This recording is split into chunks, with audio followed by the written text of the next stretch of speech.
Some people think of organized labor in association with picketing during strikes and with violence.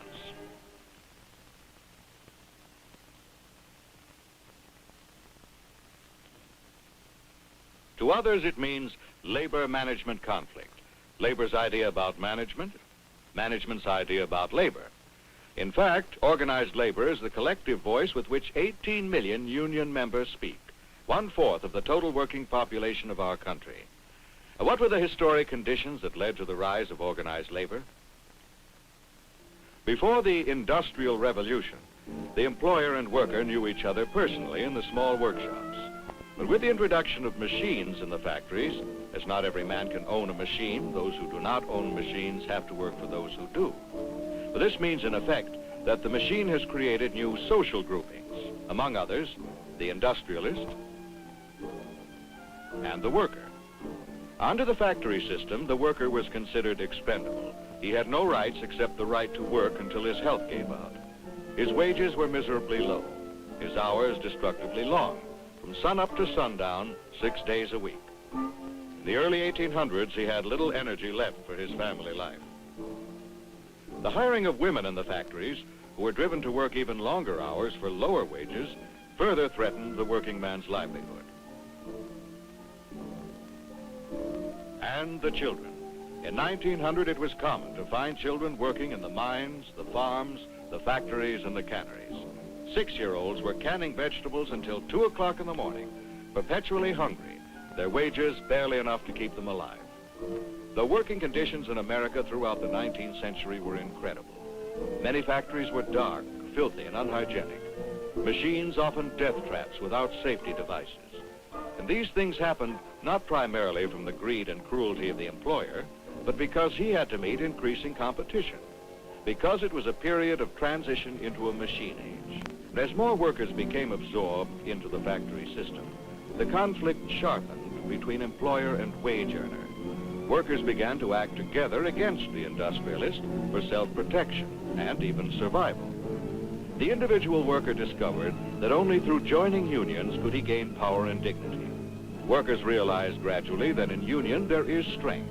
In union, there is achievement in the form of better wages, shorter hours, better working conditions, and job security. In union, there is the equalization in bargaining power between industrialist and worker. The worker wanted the right to face the industrialist not as a benevolent father, but as an equal. The struggle of the workers to achieve these rights through union began in colonial days. In 1786, one of the earliest strikes of workers in a single trade occurred in Philadelphia. The printers struck and gained a minimum wage of $6 a week. By the 1790s, the shoemakers had formed their craft union, but these early unions were very unpopular. The courts were unsympathetic, ruling them to be secret and illegal conspiracies. For example, the journeyman bootmakers were indicted and brought to trial for trying to raise their wages. They were found guilty. It was not until 1842 that Justice Lemuel Shaw of Massachusetts ruled that labor unions were legal organizations and not conspiracies. But this applied only to Massachusetts. Other American courts continued to follow English law by treating unions as conspiracies in restraint of trade. They reasoned that when workers formed a union to raise wages, they were conspiring to injure the public by forcing employers to do something against their will. The first successful national labor union was formed in 1869. It was the Knights of Labor and was founded by Uriah Stevens and led by Terence Powderly. By 1886, when the Knights of Labor moved into its new headquarters, it had 700,000 members in scores of trades, headed by Powderly and a national committee. It welcomed to its ranks all persons from all branches of honorable toil, provided they were over 16, excluding only sellers of liquor, professional gamblers, bankers, stockbrokers, lawyers, and doctors. But the broadness of its membership was its ultimate weakness. Powderly and the Knights of Labor could not represent so many groups with such opposing interests. It became involved in more strikes than it could effectively handle, and it soon disintegrated under the pressures of its own internal conflicts. In the 1880s, as the Knights of Labor was declining in power, the American Federation of Labor, the AF-of-L, was being formed. In 1886, Samuel Gompers became its first president. It was a loose-knit organization made up of independent unions. Gompers was shrewd enough to learn from the mistakes of the past. He realized that one of two roads was open to American labor. The first way, followed by some radical labor leaders, was to try to disrupt and destroy the capitalist system by violence, because it seemed responsible for so many inequality. This was the philosophy of the German economist Karl Marx. They believed that capitalism was ethically unjust and economically sound. They concentrated so much on their desire to overthrow the system that they had little energy left for improving the workers' lives. Some even believed that the more miserable the lot of the worker, the sooner he would revolt. The second way, followed by Gompers and the majority of labor, was to accept capitalism, but to try to improve working conditions. The AF-of-L was devoted to pure and simple unionism, which meant no revolutionary change. Instead, the AF-of-L concerned itself with its members' wages and working conditions. They placed great stress on organizing the skilled craftsmen, the most important workers at this time, and grew rapidly in strength. The main fight of the AF-of-L was to gain the right of the union to bargain for its individual members with management. At this time, social reform groups seeking social justice became interested in labor's problems, and they urged government intervention to improve the lot of the working man. By the turn of the 20th century, the public had to be educated to the idea that unions were not contrary to the American spirit of rugged individualism, but a necessary and integral part of democratic capitalism. And management had yet to learn that unions were not depriving them of their right of free enterprise, but rather were a part of that very way of life that made free enterprise possible. At first, management used every means in its power to destroy the unity and strength of labor. Lockouts deprived men of their right to work. Blacklists discriminated against labor unions or those who voiced their opinions. Spies to ferret out the nonconformists. Strong-arm men to beat them back into line.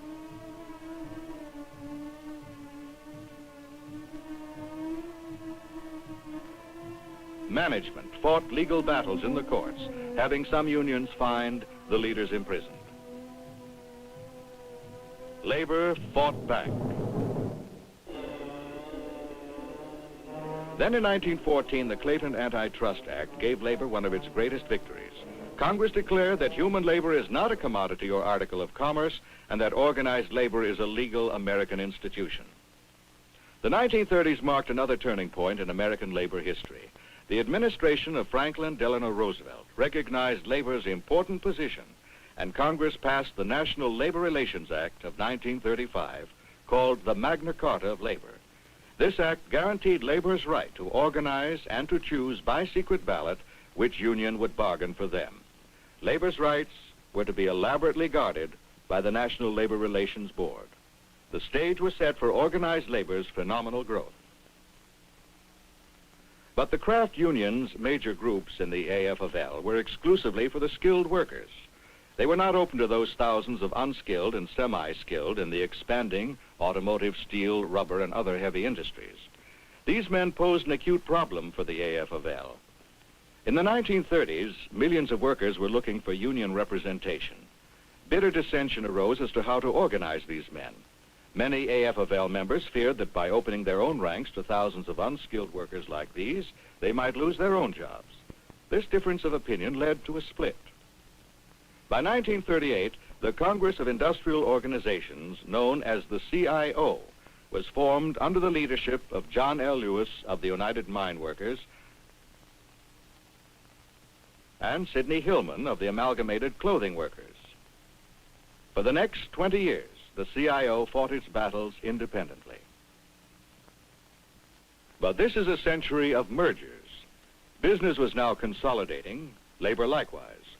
With the emergence of new leaders such as George Meany, former president of the AF-of-L, here on the left, and Walter Reuther, former president of the CIO, on the right, the AF-of-L and CIO combined in 1955 to form the greatest labor organization in American history, the AFL-CIO. But this merger has not eliminated all of labor's problems. It has two internal enemies, racketeers and communists. Today, communists are puppets of Soviet policy. They publish books and pamphlets which follow the Soviet line. A major goal of the Communist Party has been to infiltrate and control the American labor movement. They have not been successful, although they did manage to control a small number of unions. Labor's second enemy is racketeering. Originally, to intimidate labor, some cruel and short-sighted managements hired strong-arm men to beat up labor leaders and break strikes. Labor, equally short-sighted but with some justification, felt that to survive, it must meet force with force. It employed thugs of its own. Later, some gangsters became union leaders who could be bought off for a price. Many employers tolerated and collaborated with the racketeers, finding it less costly to pay off the racketeer than to bargain legitimately with an honest union. From time to time, congressional committees such as this Senate Select Subcommittee on Improper Activities in Labor or Management have investigated these abuses. Here's the committee's attorney questioning Teamster Union leader Jim Hoffa about his gangster associations. Did you ever talk with him at that time? Yes? About what? I think general conversation. Well, what about? I just don't. Recollect? I don't recollect, but tell you why. I was in New York to appear in front of the grand jury. A lot of things on my mind. Since then, I've had a lot of things on my mind. I don't recollect what I talked about to him. I don't think it was important. What hotel was it? I can't tell you, sir. Did he go up in the elevator with you? I don't know. Well, do you know if he went to your room? I can't answer that. I don't know. I remember back now, this is 3 months. You can't remember 3 months ago whether Johnny Deere was in your room? The man who's under indictment for throwing acid in Victor Rizal's eyes? I cannot remember whether he was or not. As I said, it was that period of time, and I just don't recall. You can't remember what you talked about, and you can't remember whether he was in your Wouldn't room? have been of anything of any importance, Mr. Kennedy, and I can't recall it. And so it went on. It may appear strange that a union membership will re-elect a man accused of racketeering. Unfortunately, if he's fought a strong fight for some improvements, and his union has shared in the general gains achieved by the whole force of organized labor, his own police record may be overlooked. This was so with union boss Hoffa. The place, then, of organized labor within our economic system should be evaluated within the perspective of history. A labor leader or a union charged with corruption does not mean that organized labor is evil, just as a ruthless industrialist does not make capitalism a heartless system. Today, responsible labor leaders are keenly aware that labor must clean its own house. Labor's sense of responsibility is growing to match the power it has gained through collective bargaining. Labor's record of achievements is impressive. It can take credit for helping to establish our free public school system, better working conditions, fairer wages, and a working week reduced from 80 to 40 hours. Fringe benefits such as paid vacations, pensions, and insurance supported by management. Union bank and credit facilities. Research departments that study business trends. Technical and trade schools. Union-operated summer resorts. Union medical centers and cooperative medical programs, and union-financed apartment houses. Today, unions themselves have become big business. They've accumulated millions of dollars in their health, welfare, and retirement funds, and they've invested enormous funds in the stocks and bonds of American business. The rise of organized labor is as important as the rise of the great corporation. Each represents different sides of the coin that we call democratic capitalism, and each has a stake in our system. We still have strikes, but violence in labor disputes is becoming increasingly rare. Contracts are usually faithfully kept by both sides, and in case of disputes, there's a growing acceptance of mediation or arbitration in which an impartial umpire helps settle the issues. Today, organized labor is a major political and economic force in our country. From the time of Samuel Gompers, American labor has not favored the formation of its own national political party. It does, however, support Democrat and Republican candidates who show friendship to its aims and opposes others it considers anti-labor. With power comes responsibility. How does labor feel about its present and future role in American society? Here is George F. Meany, president of the AFL-CIO, to tell us.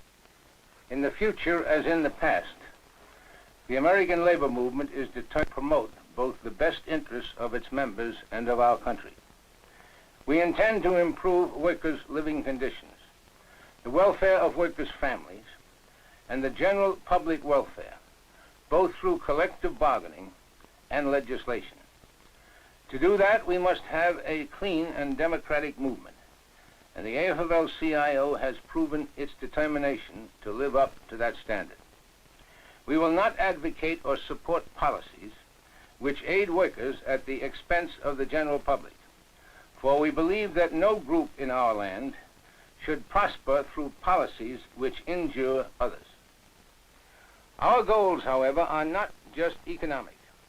We want to improve educational opportunities in our land, eliminate poverty, suffering, and unemployment, achieve better housing and medical care for all people, eliminate discrimination, provide for our older workers in their twilight years, promote cultural standards, provide for the new leisure which is certain to come with automation.